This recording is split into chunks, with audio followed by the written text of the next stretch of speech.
Chapter 17.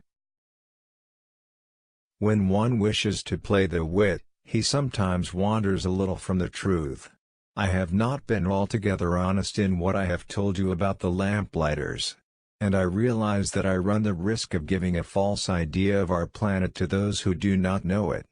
Men occupy a very small place upon the earth.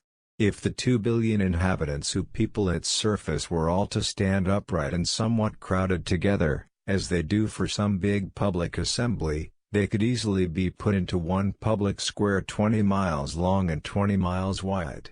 All humanity could be piled up on a small Pacific islet. The grown-ups, to be sure, will not believe you when you tell them that. They imagine that they fill a great deal of space. They fancy themselves as important as the baobabs. You should advise them, then, to make their own calculations. They adore figures, and that will please them. But do not waste your time on this extra task. It is unnecessary. You have, I know, confidence in me. When the little prince arrived on the earth, he was very much surprised not to see any people.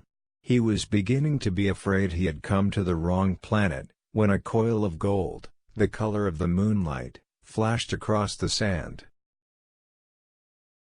"Good evening," said the little prince courteously.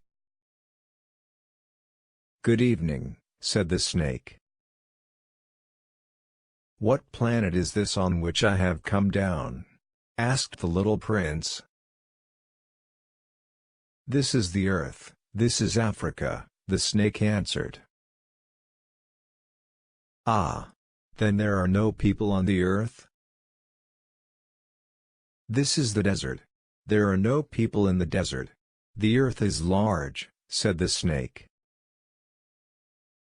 The little prince sat down on a stone, and raised his eyes toward the sky. "I wonder," he said, "whether the stars are set alight in heaven so that one day each one of us may find his own again. Look at my planet. It is right there above us. But how far away it is." "It is beautiful," the snake said. "What has brought you here?" "I have been having some trouble with a flower," said the little prince. "Ah!" said the snake. And they were both silent. "Where are the men?" The little prince at last took up the conversation again. "It is a little lonely in the desert." "It is also lonely among men," the snake said. The little prince gazed at him for a long time. "You are a funny animal," he said at last. "You are no thicker than a finger." "But I am more powerful than the finger of a king," said the snake. The little prince smiled. "You are not very powerful. You haven't even any feet. You cannot even travel." "I can carry you farther than any ship could take you," said the snake. He twined himself around the little prince's ankle, like a golden bracelet. "Whomever I touch, I send back to the earth from whence he came," the snake spoke again. "But you are innocent and true, and you come from a star." The little prince made no reply. "You move me to pity, you are so weak on this earth made of granite," the snake said.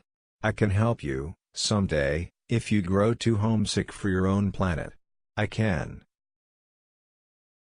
"Oh, I understand you very well," said the little prince. "But why do you always speak in riddles?" "I solve them all," said the snake. And they were both silent.